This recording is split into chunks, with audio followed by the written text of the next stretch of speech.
91 to 90।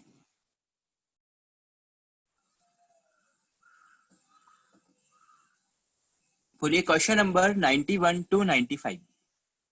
92।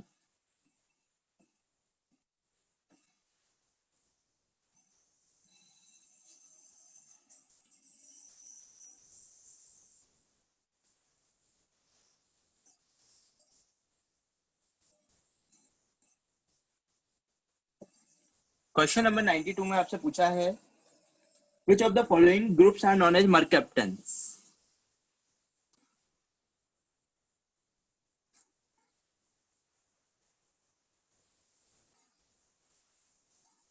तो देखो हमारे पास जो ग्रुप है SH, जिसे हम थायोऑल भी बोलते हैं, इसी ग्रुप को हम मरकैप्टन्स के नाम से भी जानते हैं। आपको याद होगा मरकैप्टो यूज करते हैं इसमें हम प्रीफिक्स। प्रीफिक्स क्या होता है इनका? मरकैप्टो। और जो थायोल ग्रुप होते हैं, thio alcohol groups, these are known as मरकैप्टन्स।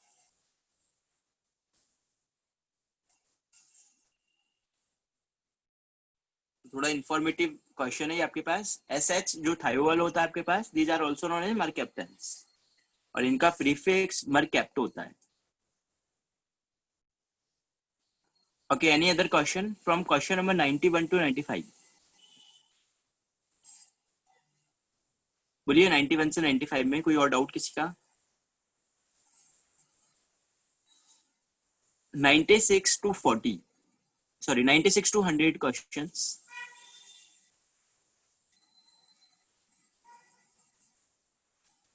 99।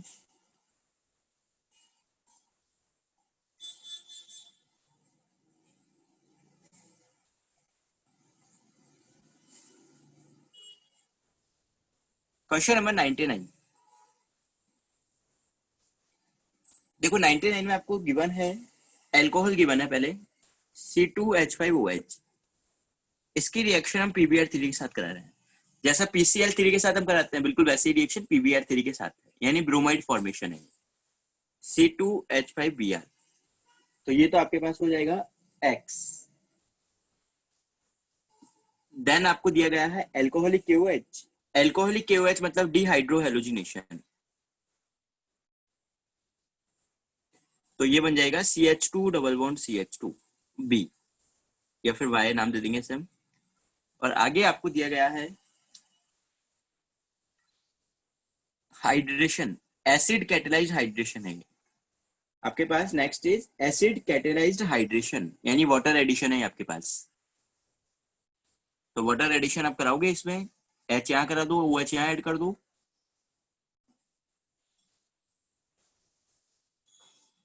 Alcohol formation देगा ये आपको CH3CH2OH। एल्कोहल फॉर्मेशन, अल्किन के साथ एसिड कैटेलाइज्ड हाइड्रेशन हमने कर दिया है।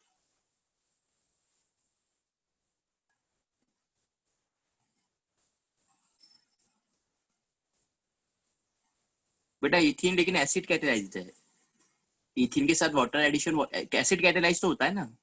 ये अपना H+ देगा इसे इनिशिएट करने के लिए, कार्बोकेटाइन बनेगा, फिर न्यूक्लियोफाइल वाटर है उससे हम ऐड कर देंगे।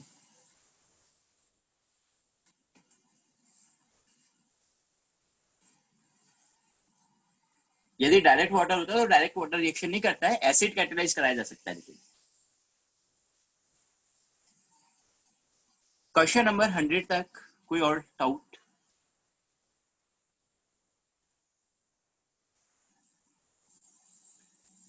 चलिए 101 to 105। Question number 101 to 105। 103।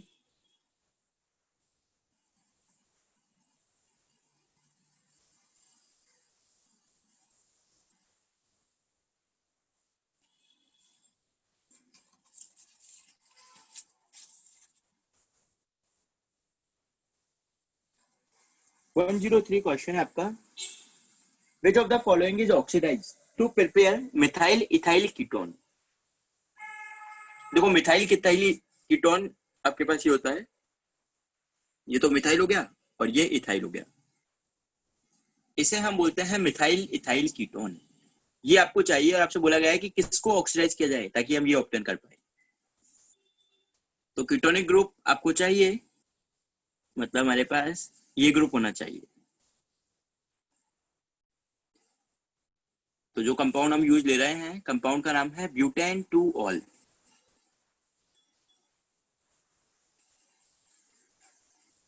इसका ऑक्सीडेशन हम करेंगे तो ये हमें ब्यूटेनॉन या फिर मिथाइल इथाइल कीटोन देगा।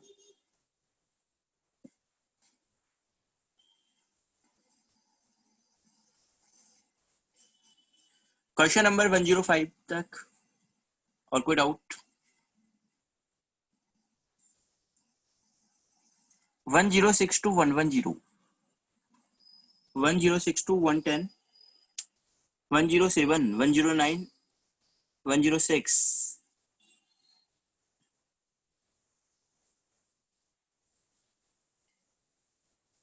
106 तो अभी सेम क्वेश्चन है, बिल्कुल अभी हमने किया था।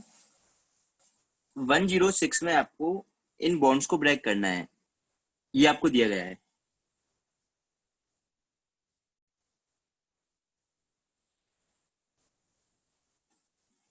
आपसे पूछा है कि कितने मोल HiO4 हम यूज कर पाएंगे, तो मोल्स उतने ही यूज कर पाते हैं जितने बॉन्ड्स होते हैं कार्बन कार्बन के बीच। जैसे हम एक तो इस बॉन्ड को ब्रेक कर सकते हैं। कंडीशन आपको याद होगी, एडजेसेंट कार्बन के ऊपर या तो हाइड्रोक्सी हो या C double bond O group हो। तो ऐसे केस में आपके पास जो विसिनल बॉन्ड्स है या इन बॉन्ड्स को हम ब्रेक कर पाएंगे। एक तो ये ब्रेक होगा, एक ये ब्रेक होगा और एक ये ब्रेक होगा, मतलब 3 बॉन्ड ब्रेक होंगे, तो आपके पास आ जाएगा 3 मोल्स। यदि प्रोडक्ट आपसे बोला जाए लिखने के लिए तो बस आपको करना क्या है, OH ऐड करते हुए जाना है। जैसे ये है तो इसका प्रोडक्ट कुछ ऐसा आएगा, एक इससे लिखना है, इससे कुछ ऐसा आएगा आपके पास। सेकंड, इसका कुछ ऐसा आएगा। ऊपर नीचे दोनों से लिख रहा हूँ क्योंकि दोनों साइड से बॉन्ड ब्रेक हुआ है। और लास्ट,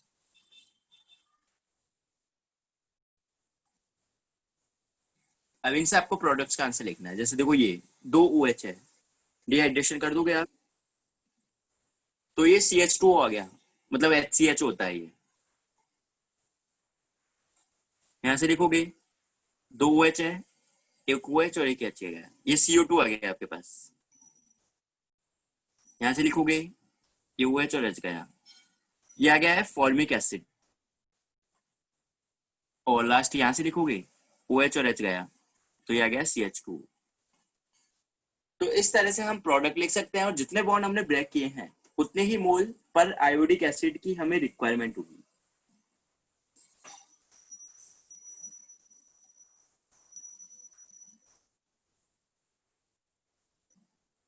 107 आपके पास है एनहाइड्राइड। देखो ये रिएक्शन है, ये दे रखा है आपको। आप यदि इसे देखोगे तो नोट्स में भी आपको मैंने लिखा है ये रिएक्शन एनहाइड्राइड है। इसकी रिएक्शन यदि हम PCl5 के साथ करेंगे तो एक तो यहाँ से ब्रेक होगा, एक यहाँ से ब्रेक होगा, Cl यहाँ ऐड करना है, यहाँ पर ऐड करना है और यहाँ पर आ जाएगा PCl3। तो देखो देखो एक तो ये बन गया CH3COCl प्लस यहाँ से भी CH3COCl और लास्ट इन दोनों का यूज करेंगे हम, तो ये देगा POCl3।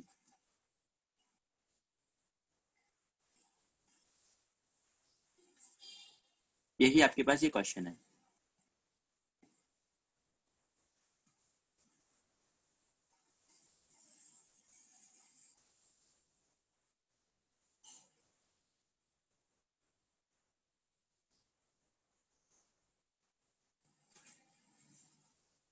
इस कंपाउंड का नाम है इथेनॉइल क्लोराइड। इस कंपाउंड का नाम है इथेनॉइल क्लोराइड।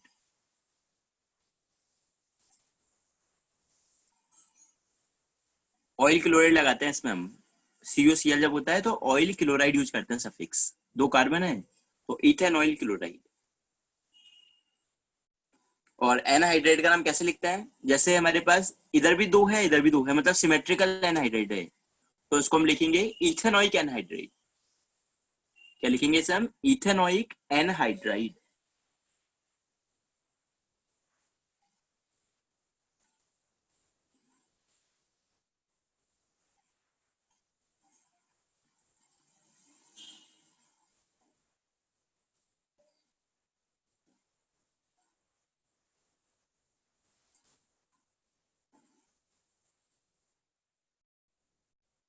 गिवन क्वेश्चन में जो आपको हाईलाइट दे रखा है,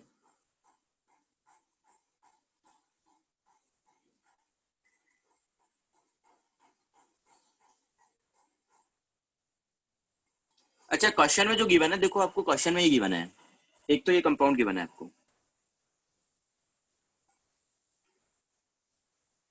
ये जो एनहाइड्राइड है इसका नाम है थैलिक एनहाइड्राइड। इस एनहाइड्राइड का नाम है थैलिक एनहाइड्राइड। और जो कंपाउंड ये बन रहा है,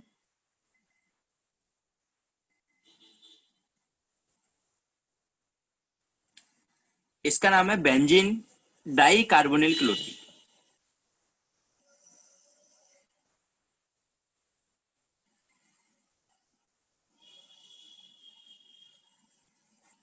benzene di carbonyl chloride is the name of the compound.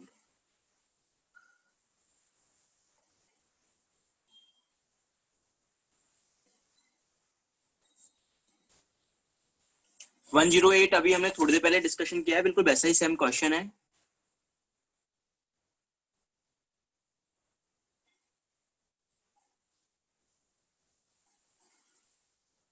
One zero eight और 109 तो अभी हमने सेम क्वेश्चन अभी किए हैं सॉल्व, वही सेम क्वेश्चन है आपके पास। 110, अच्छा 109 है अभी भी किसी का डाउट? 108 और 109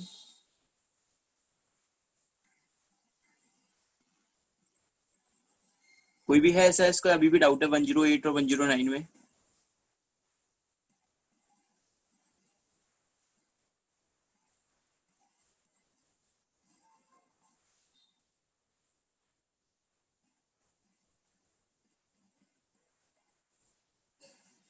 दोनों का नाम लिखते हैं हम, दोनों तरफ का। यदि एसिमेट्रिक होता है जैसे इस तरह का है कुछ,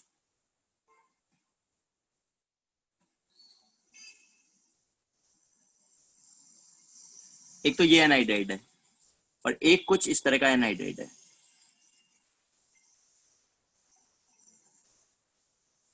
ये दो दे रखे हैं। अब ये ऊपर वाला जो एनहाइड्राइड है ये तो सिमेट्रिकल है। क्यों है सिमेट्रिकल? क्योंकि दोनों तरफ सेम नंबर ऑफ कार्बन है। ऊपर जो एनहाइड्राइड आपको दे रखा है ये सिमेट्रिकल है क्योंकि दोनों तरफ सिमिलर एनहाइड्राइड है, लेकिन नीचे वाला एसिमेट्रिक है। जब सिमेट्रिक हमारे पास होगा तो सिमेट्रिक को नेम कैसे देंगे? जैसे 3 कार्बन है तो इसको मैं लिखूंगा प्रोपेनोइक एनहाइड्राइड,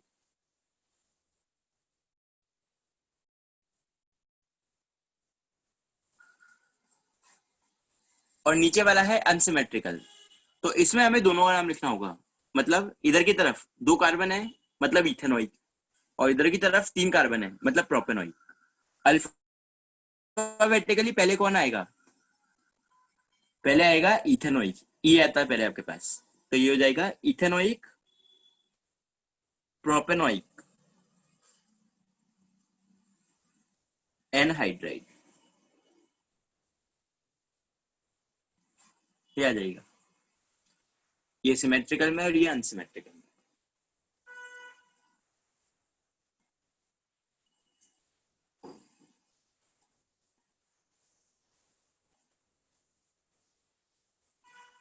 क्वेश्चन नंबर 110 में आपसे बोला है कि जो स्टरीफिकेशन रिएक्शन है ये इसकी रेट मैक्सिमम है। तो स्टरीफिकेशन रिएक्शन जब हमने पढ़ी थी तो वहां पर मैंने आपको लिखाया था ये पॉइंट, एल्कोहल और एसिड दोनों ही लेस हिंडर्ड होने चाहिए। Alcohol and acid both should be less least hindered. जितना कम लीस्ट हिंडरेंस होगा उतना ही रेट फास्टर होगा इन सब में। तो बस आपको एल्कोहल भी देखना है कि कौन सबसे लीस्ट हिंडर्ड है और एसिड भी लीस्ट हिंडर्ड देखना है। क्वेश्चन में आपको एल्कोहल के लिए पूछा गया है, तो सबसे लीस्ट हिंडर्ड एल्कोहल CH3OH, और उसी पे आपकी रेट मैक्सिमम होगी।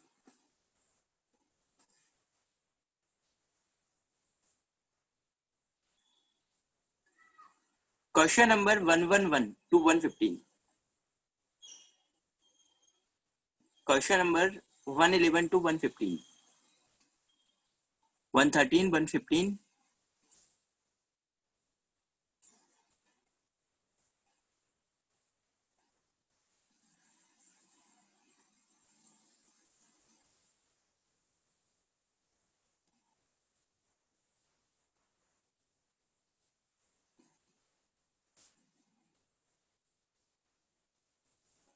क्वेश्चन नंबर 112,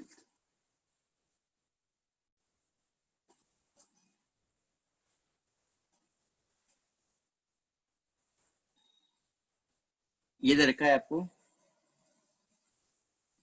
और बोला है HI एक्सिस। आप देखो ध्यान से, यहाँ पर ये वाले बॉन्ड यहाँ से ब्रेक नहीं होंगे क्योंकि पार्शियल डबल बॉन्ड करेक्टर, तो यहाँ से ब्रेक हो जाएगा ये, और ये यहाँ से ब्रेक हो जाएगा। मतलब ब्रेक होने के बाद ये मेरे कुछ इस तरह से दे देगा ये OH, और यहाँ भी मिलेगा OH। ये बन जाएगा MEI और ये बन जाएगा ETI।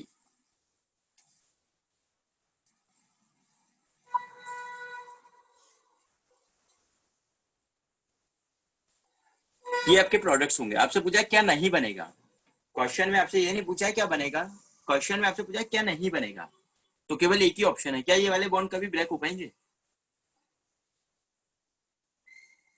जब ये बॉन्ड ब्रेक नहीं होंगे तो आप देखो कौन सा ऐसा ऑप्शन है जो फॉर्म नहीं होगा।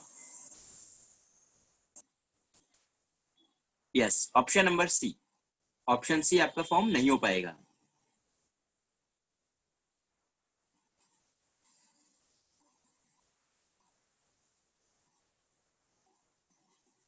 वन थर्टीन में आपसे पूछा है increasing order of boiling point of 1 degree 2 degree 3 degree alcohol. तो 2 डिग्री 3 डिग्री का मतलब ब्रांचेस का क्रिएट हो जाना है वहां पर। 1 डिग्री 2 डिग्री 3 डिग्री की हम बात कर रहे हैं तो ब्रांचेस का क्रिएट हो जाना है। तो सेम अल्कोहल के लिए जब भी हम इस तरह के क्वेश्चन देखेंगे तो सेम अल्कोहल के लिए हमें कंपेयर करना होगा, यदि वो 1 डिग्री है, 2 डिग्री और 3 डिग्री है।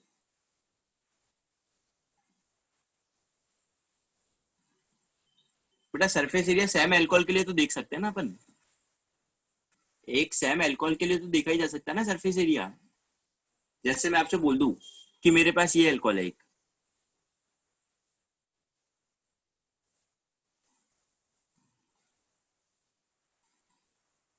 ये अल्कोहल दे रखा है मुझे, अब एक ये दे दिया, एक आपको ये दे दिया है, और एक आपको ये दे दिया, ये 3 अल्कोहल दे दिया है। आपसे पूछ लिया कि सबसे ज्यादा बॉइलिंग पॉइंट किसका होगा। सबसे पहले तो आप यही चेक करोगे कार्बन सभी में इक्वल है नहीं, सब में कार्बन देखो बिल्कुल सेम मॉलिक्यूलर फॉर्मूला दोनों का मॉलिक्यूल, तीनों का मॉलिक्यूलर फॉर्मूला बिल्कुल सेम है।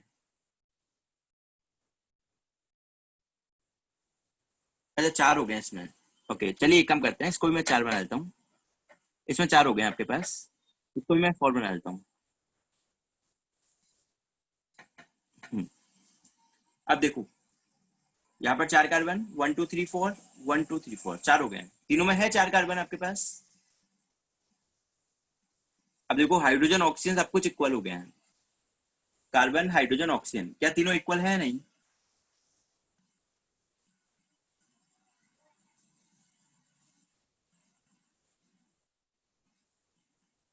यदि तीनों में इक्वल हो गए हैं तो बस हमें मॉलिक्यूलर मास तो तीनों का इक्वल है, उस केस में हम सरफेस एरिया देख लेंगे, उस केस में हम सरफेस एरिया देख लेंगे। अभी जैसे ये सरफेस एरिया आपका सबसे ज्यादा है, देन दिस एंड सबसे लीस्ट है इसका, तो 1 2 3। अब हालांकि है तो सभी 1 डिग्री, लेकिन ब्रांचेज यहाँ पर इसमें सबसे ज्यादा है, इसलिए सबसे लीस्ट होगा। तो मतलब मैं बोल सकता हूँ ना एक ही एल्कोहल को, यदि एक ही एल्कोहल को मैं 1 डिग्री से 2 डिग्री में कन्वर्ट कर दूं तो ब्रांचेज आएगी उसके अंदर, और इसीलिए 1 डिग्री एल्कोहल का बॉइलिंग पॉइंट हाईएस्ट आएगा, देन 2 डिग्री, देन 3 डिग्री। इसलिए आपके पास ऑर्डर होगा 1 degree 2 degree 3 degree. 1 degree will be maximum and 3 degree will be least.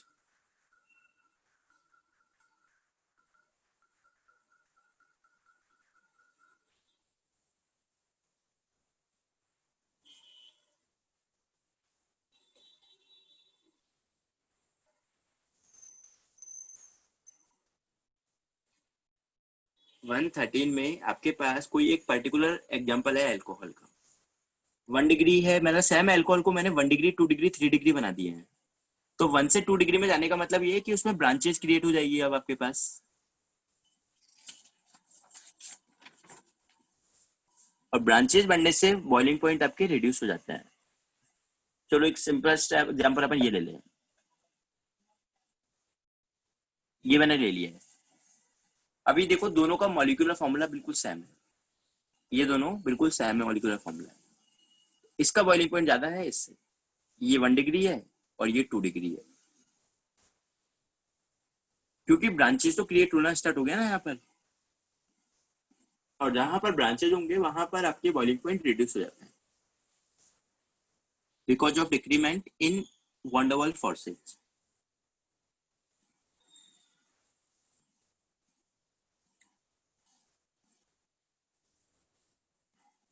Question number 114 में आपके पास डिहाइड्रोजनेशन है, 114 कॉपर के साथ डिहाइड्रोजनेशन है रिएक्शन आपकी, CH3 CH2OH, H2 हटाना है यहाँ से और यहाँ से हम H2 हटा देंगे, और ये हमें देता है एल्डिहाइड का फॉर्मेशन। इसे हमने डिहाइड्रोजनेशन में पढ़ा था। इस रिएक्शन के अंदर हमने एक स्पेशल कैरेक्टर पढ़ा था, 1 डिग्री और 2 डिग्री अल्कोहल तो डिहाइड्रोजनेशन शो कर पाते हैं, लेकिन 3 डिग्री अल्कोहल डिहाइड्रोजनेशन शो नहीं करते। बताइए कौन सी रिएक्शन शो करेंगे 3 डिग्री अल्कोहल?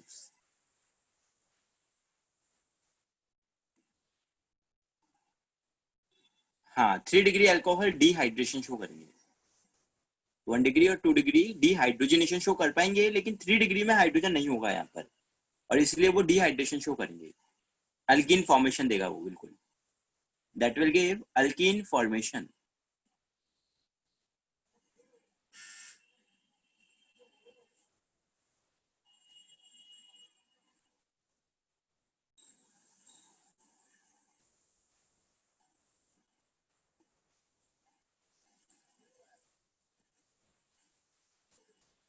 अलग अलग के लिए पूछा नहीं गया था क्वेश्चन वो एक ही कंपाउंड के लिए पूछा गया है। यदि अलग अलग कार्बन दे रखे हैं और बॉइलिंग पॉइंट कंपेयर करना है तो बस आप कार्बन ग्रुप देख लो, जितने ज्यादा कार्बन होंगे उतना बॉइलिंग पॉइंट ज्यादा है। यदि एक फंक्शनल ग्रुप के आपको अलग अलग कार्बन के कुछ कंपाउंड्स दिए गए हैं तो नंबर ऑफ कार्बन ज्यादा होने से बॉइलिंग पॉइंट ज्यादा होगा, लेकिन ये जो क्वेश्चन पूछा गया था इसमें हमें नंबर ऑफ कार्बन एक ही लेना है, एक ही कंपाउंड के अलग अलग degree.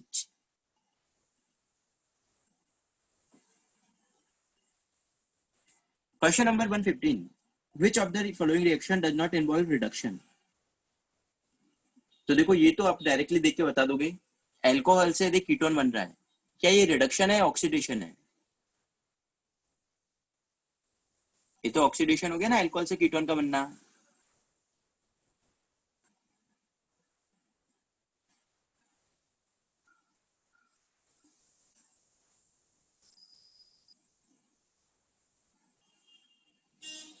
Question number 116 to 120,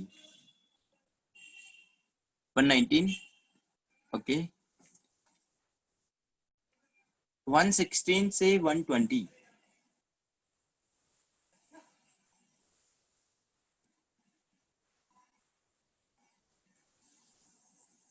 okay, 119 and 120।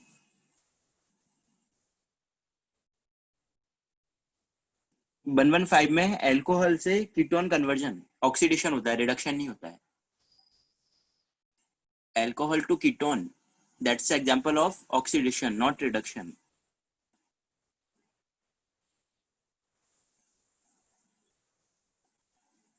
119 में आपसे बोला है which of the following on heating with aqueous KOH produce acid aldehyde. तो देखो आपके पास ये कंपाउंड है, आप यदि एक्वस KOH से ट्रीट करोगे इसे तो Cl को सब्स्टिट्यूट करते हुए OH आ जाएंगे, एक कार्बन पर 2 हाइड्रोक्सी है, डिहाइड्रेशन कर देना है हमें।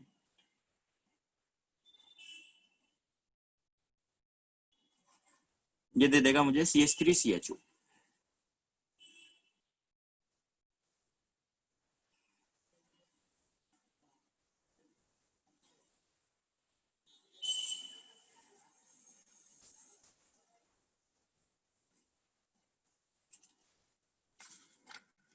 Question number 120, which branch chain isomer of hydrocarbon with molecular mass 72? आपसे बोला है मॉलिक्यूलर मास 72 है, मॉलिक्यूलर मास यदि 72 है आपके पास तो 72 मॉलिक्यूलर मास वाला हाइड्रोकार्बन होता है पेंटेन, C5H12। आपसे बोल रहा है that only gives one isomer of mono substituted alkyl halide. तो इसके यदि मैं आइसोमेरिक फॉर्म बनाऊं, 3 आइसोमेरिक फॉर्म हो सकते हैं। एक तो ये हो सकता है,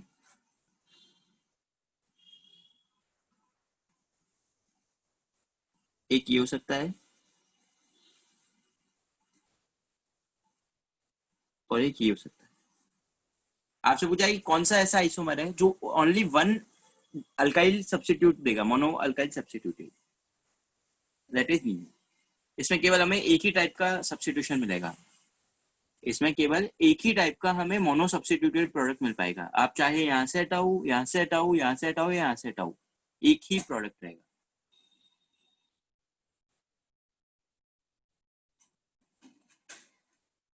क्वेश्चन नंबर 120 तक कोई और डाउट किसी का?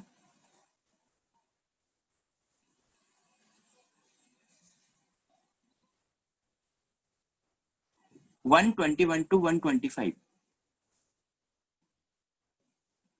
121, 125।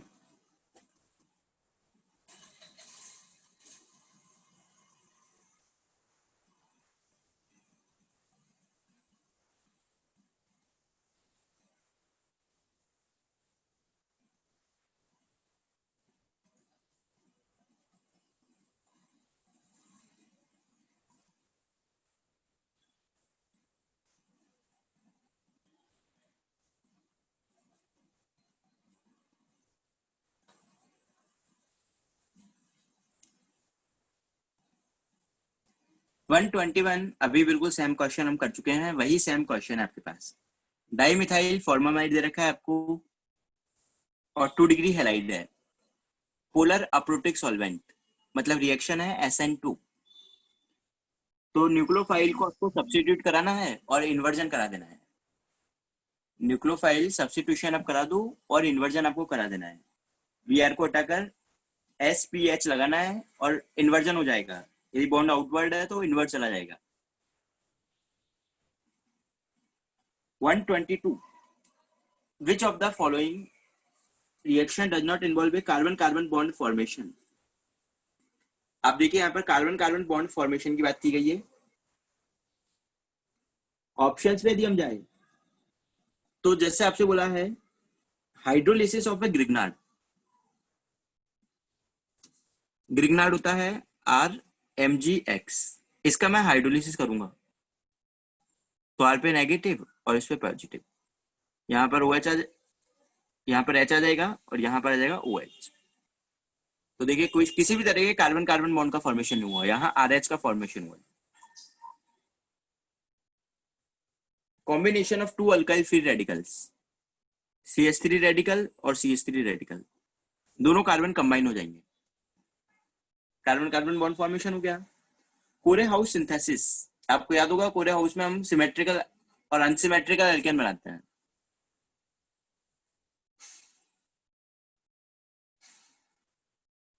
और लास्ट यहाँ तो आपको दे रखा है RR फॉर्मेशन, लास्ट ऑप्शन में डायरेक्टली आपको दे रखा है RR फॉर्मेशन। अब RR होता क्या है? Carbon carbon group.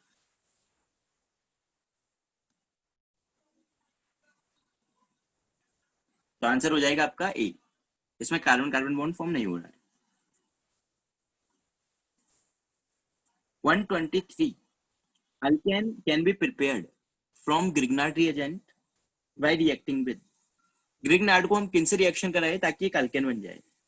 तो देखिए ऐसे कंपाउंड जो एसिडिक हाइड्रोजन हो, जिनके पास जो एसिडिक हाइड्रोजन कंटेन करे, उनसे हम ग्रिग्नार्ड के साथ अल्केन बना सकते हैं। जैसे सपोज मेरे पास है C2H5OH, इसकी रिएक्शन मैंने करा दी RMgBr से, तो देखो एसिडिक हाइड्रोजन है, R के साथ कंबाइन हो जाएगा और ये हमें दे देगा RH। बिल्कुल ऐसे ही अमाइंस है, अमाइंस में भी होगा और अल्काइंस में भी होगा, इसीलिए आपका आंसर आ जाएगा ऑल ऑफ दीज।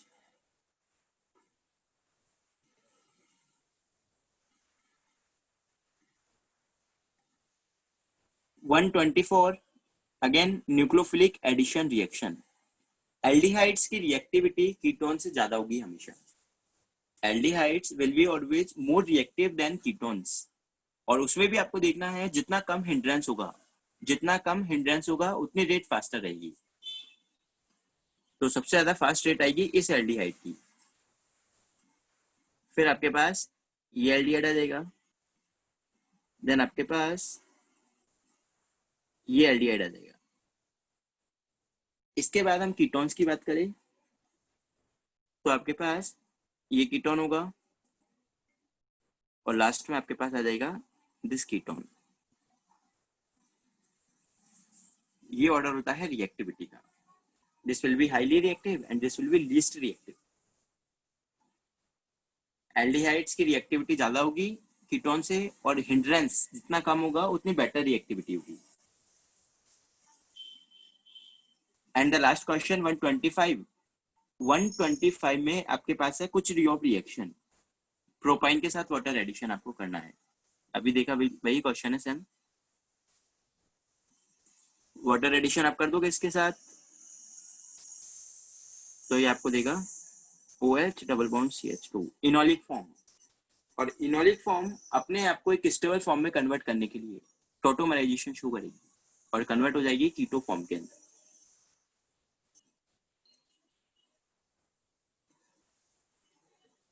ये आंसर आ जाएगा आपके पास।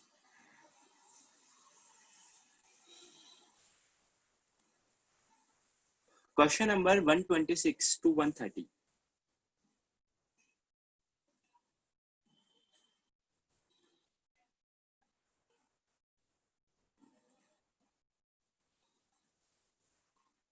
बोलिए क्वेश्चन नंबर 126 to 130।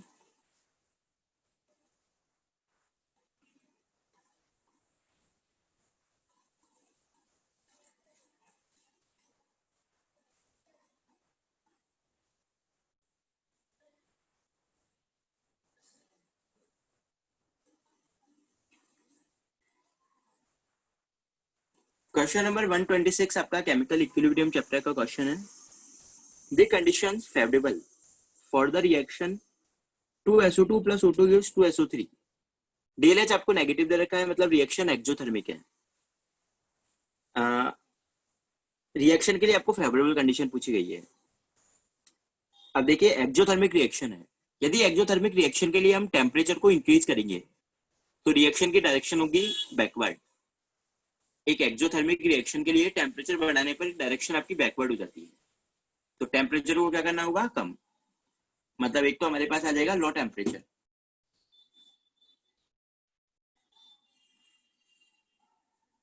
तो आप देख लीजिए एक तो लो टेम्परेचर हो जाएगा।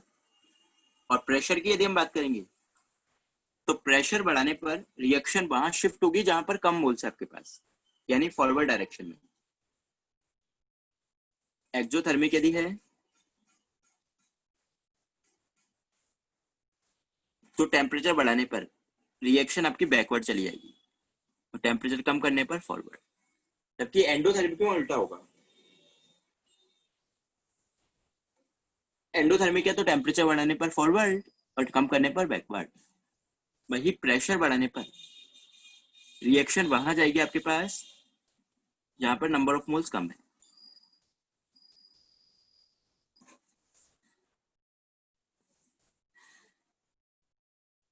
तो आंसर आपके पास आ जाएगा low temperature and high pressure.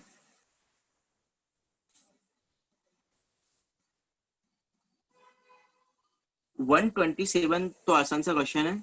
Solids को नहीं लिखना है किसी में, केवल गैस को लिखना है।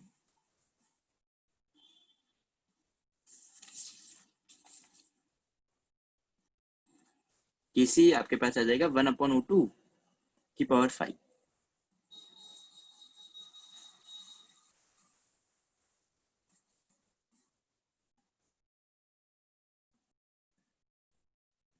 वन 129 में ए से डी के लिए आपको किसी पूछा गया है, मतलब आपको रिएक्शंस ऐड करनी है। 129 के अंदर आपको रिएक्शंस ऐड करनी है। ये रिएक्शन दे रखी है ए से बी, B to C और C to D।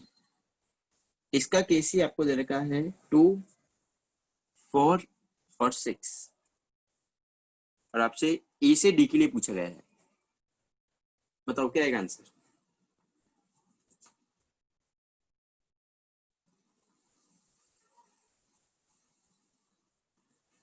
हाँ बिल्कुल, रिएक्शंस ऐड करना है, और रिएक्शन जब हम ऐड करेंगे तो जो केसी है दे विल गेट मल्टीप्लाई, केसी उस केस में आपके मल्टीप्लाई हो जाएंगे। बस तीनों को मल्टीप्लाई कर दो, 2 4 6 इट विल बी 48 एंड 130। 130 में आपको बोला है रिएक्शन दी गई है, ये VR2 से कन्वर्जन हो रहा है VR में। अलग अलग टेम्परेचर पर केसी दे रखे हैं आपको। आपसे बोला है कि 500 जब केल्विन है तो केसी की वैल्यू 1 इंटू 10⁻⁻10 है, और टेम्परेचर जब 700 केल्विन है तो केसी की वैल्यू 1 इंटू 10⁻⁻5 है। आपसे पूछा रिएक्शन का नेचर, क्या टेम्परेचर को बढ़ाने पर केसी की वैल्यू इंक्रीज होगी है?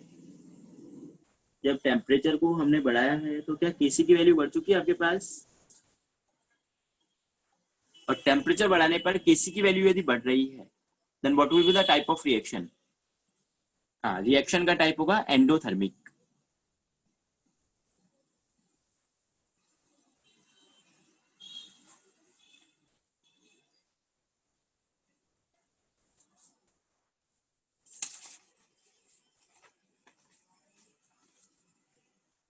टेम्परेचर बढ़ाने पर यदि केसी आपके पास बढ़ जाता है तो रिएक्शन एंडोथर्मिक है, और टेम्परेचर बढ़ाने पर केसी आपका डिक्रीज हो जाता है मतलब reaction endothermic.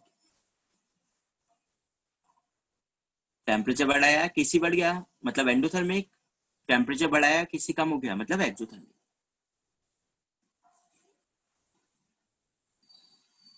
Okay, last section, question number 131 to 135।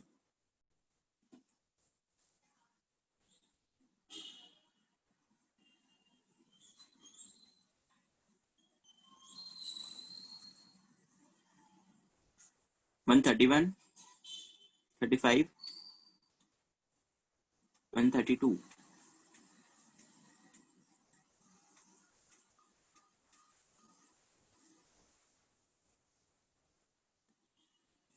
131।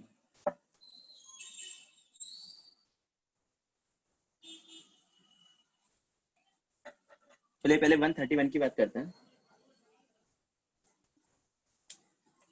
ये रिएक्शन है,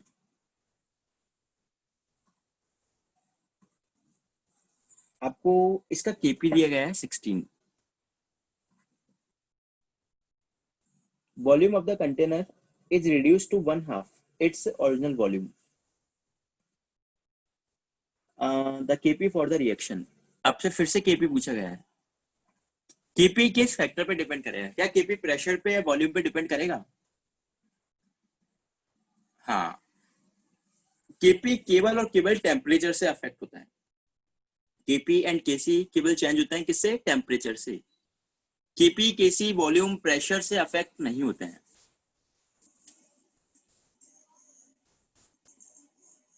it does not affected by pressure and volume. तो आंसर सेम रहेगा बिल्कुल, 16। केपी केवल और केवल टेम्परेचर से अफेक्ट होगा।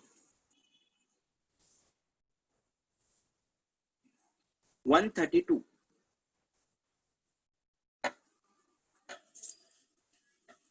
ए प्लस बी से बन रहा है C plus D.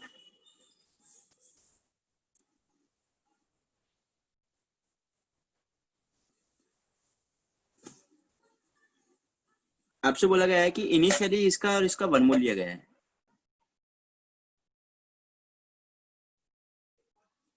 Then 0.4 moles of each are form. उस केस में आपके पास 0.4 मोल दोनों के फॉर्म हो जाते हैं। तो देखो यदि यहाँ पर 0.4 फॉर्म हो रहा है मतलब यहाँ से कितना निकल गया है आपके पास? 0.4 निकल गया है, तो कितना रिमेनिंग रह जाएगा? 0.6। याद है ना आपको 1 माइनस अल्फा लिखते हैं हम, तो 1 से 0.4 बन रहा है, इसका मतलब 0.6 रह गया इसका, और इसका भी कितना रह गया है? 0.6। केसी मुझे लिखना है तो 0.4 इंटू 0.4 अपॉन 0.6 इंटू 0.6, तो ये आ जाएगा 16/36 या 4/9।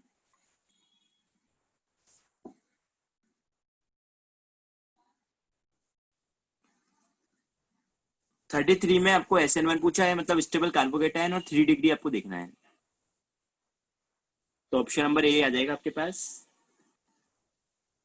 34 में आपसे लिविंग ग्रुप टेंडेंसी पूछी गई है।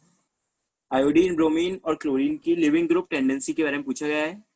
आयोडीन आपका सबसे बेटर लिविंग ग्रुप है हैलाइड्स के अंदर, then bromine, then chlorine. In the last question, which of the following compound is most rapidly hydrolyzed? Hydrolyzed मतलब कार्बोकेटाइन फॉर्मेशन। आप देखिए किसके अंदर सबसे ज्यादा स्टेबल कार्बोकेटाइन फॉर्म होगा। In which option the most stable carbocation formation will take place?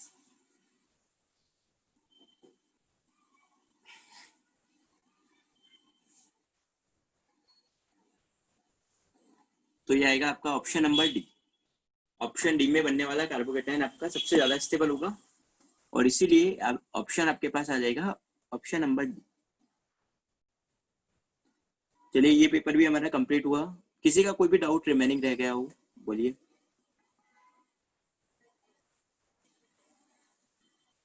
नहीं, living group tendency same रहती है, सॉल्वेंट पे डिपेंड नहीं करती।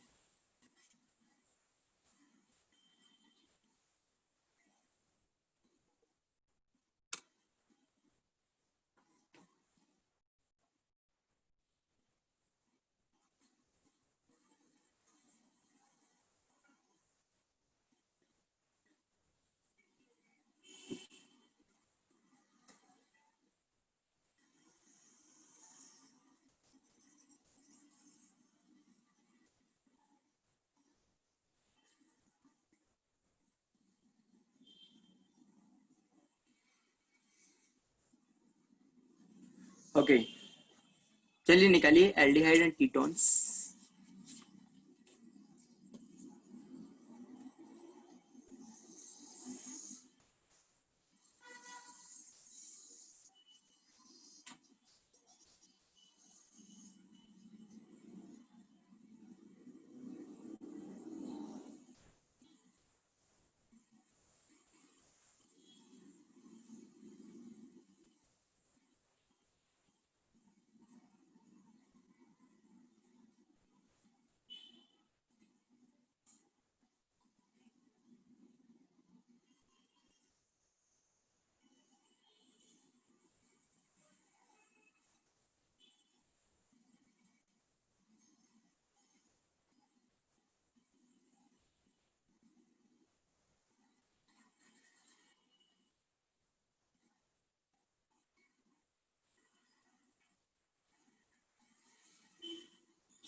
पैरा वाले की जो सॉल्युबिलिटी है,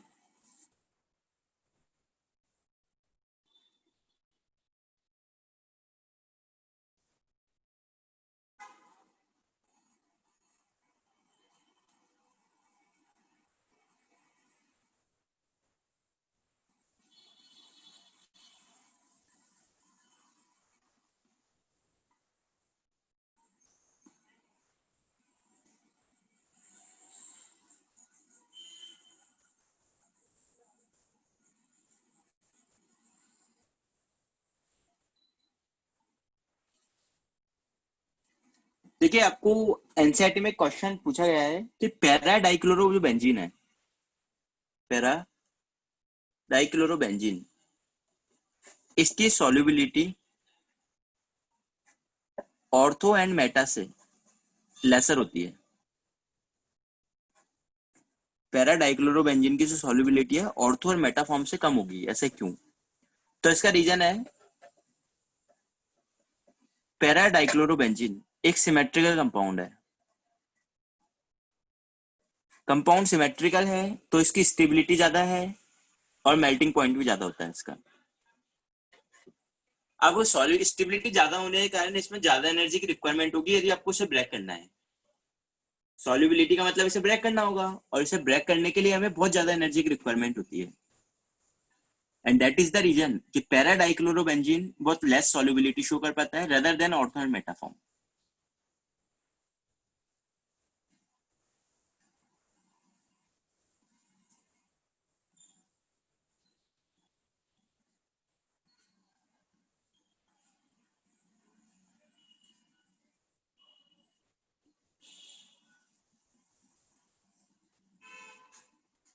नहीं, लेस। ऑर्थो और मेटा कंपेयर में लेस सॉल्युबल होता है पैरा।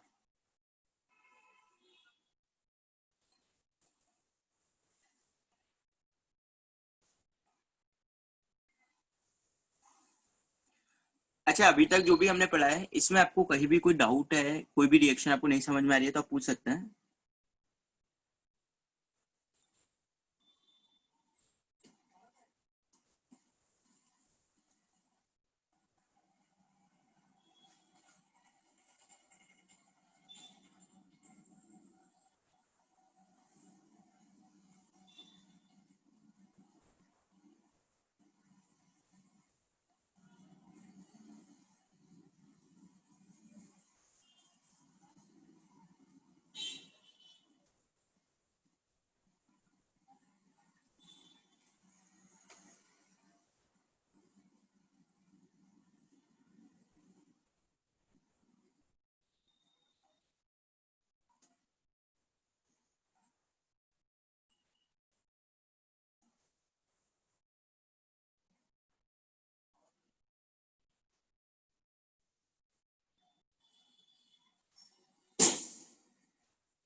तो देखिए, लास्ट क्लास में हमने बात कर ली थी अलग अलग केमिकल रिएक्शन की, जितनी भी नेम रिएक्शंस थी वो सब हमने कंप्लीट कर ली थी।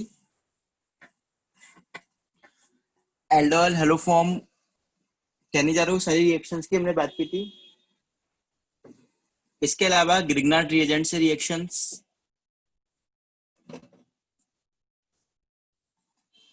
चलिए, इसी पर एक क्वेश्चन है हमारे पास।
कीजिए कंप्लीट रिएक्शन को।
हाँ तो देखिए हो गया होगा सभी का। फर्स्ट में आपके पास क्लोराइड का फॉर्मेशन आ जाएगा।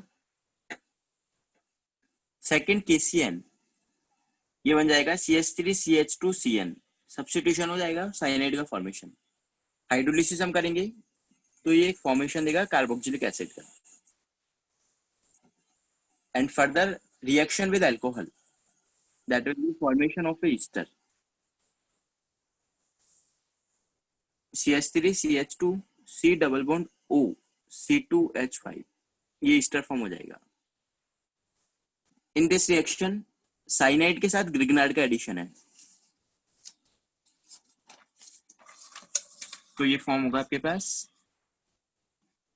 CH3CH2 C triple bond N plus CH3MgBr। तो ये बनेगा आपके पास CH3CH2, C पर आएगा CH3MgBr। And further hydrolysis we will get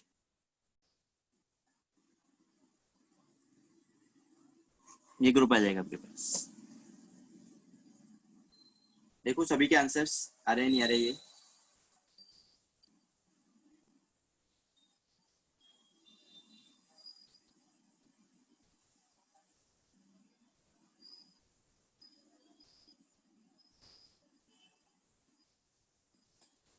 चलिए नेक्स्ट क्वेश्चन आपको दे रखा है।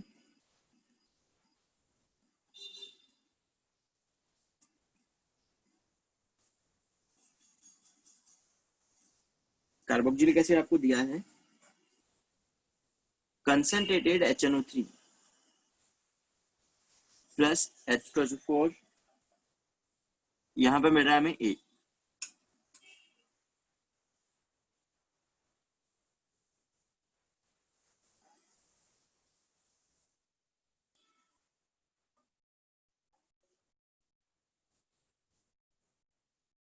देन रिएक्शन है इसकी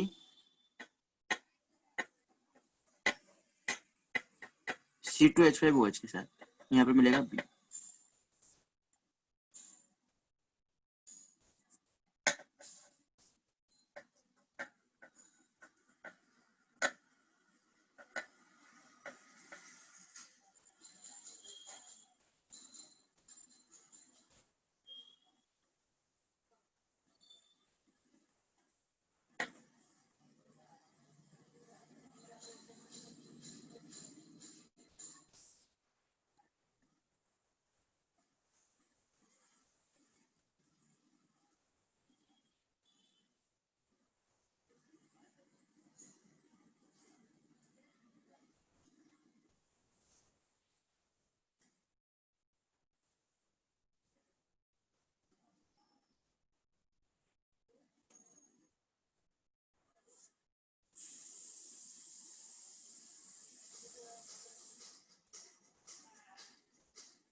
ओके, क्वेश्चन नंबर 1। देखो 1 में आपके पास नाइट्रेशन है, ये है मेटा डायरेक्टिंग ग्रुप, तो आपके पास मेटा पोजीशन पर NO2 आ जाएगा। एंड फर्दर एल्कोहल है और ये कार्बोक्सिलिक एसिड है, यानी ईस्टरिफिकेशन रिएक्शन है आपके पास ये। C double bond O C2H5।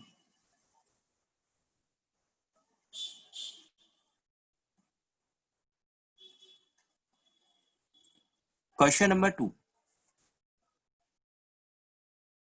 Meta directing group है, COOH is a Meta directing group.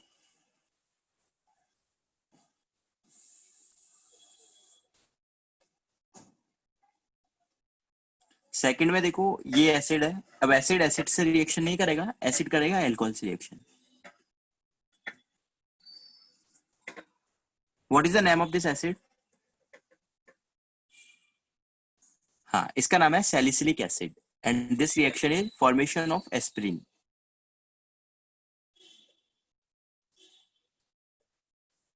ये कंपाउंड आपके पास है एस्पिरिन और this is salicylic acid. Next question करो ट्राई।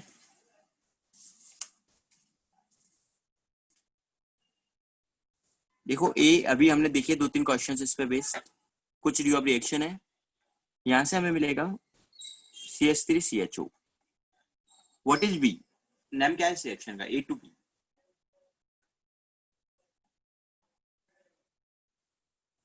बताओ कौन सी रिएक्शन है A2B? नहीं, कैनिजारो नहीं है, कैनिजारो में अल्फा हाइड्रोजन नहीं होता है, तो डाइल्यूट NaOH।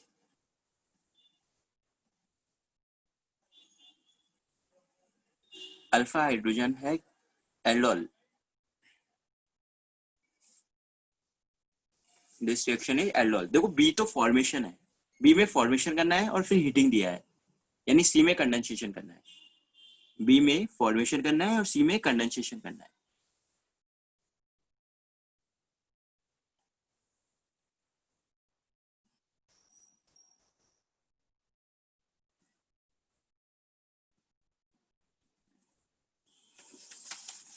चेक करो, देखो आंसर से आएंगे आपके पास।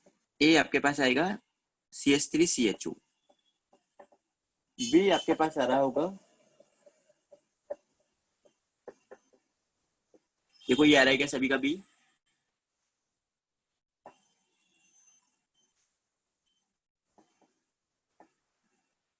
और सी आएगा।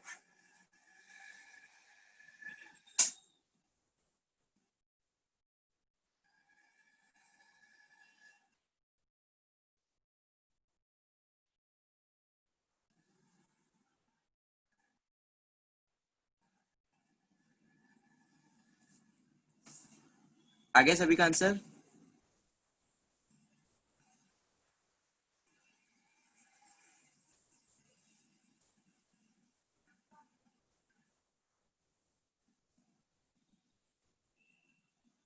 चलिए थोड़ी आप घर पे और इसकी प्रैक्टिस कीजिए, नेक्स्ट क्लास में हम खत्म करेंगे इस चैप्टर को and then we will start carboxylic acids. Sheet आपको कर लेनी है सभी को, आपने थर्ड एक्सरसाइज कर ली होगी अल्काइल हैलाइड्स की। एल्कोहल का भी आपका डिस्कशन स्टार्ट होने जा रहा है बहुत जल्दी, तो आप उसकी फर्स्ट एक्सरसाइज कंप्लीट करके रखिए, बहुत जल्दी उसकी फर्स्ट एक्सरसाइज का भी हम डिस्कशन करेंगे अल्काइल हैलाइड को खत्म करने के बाद। Okay, thank you.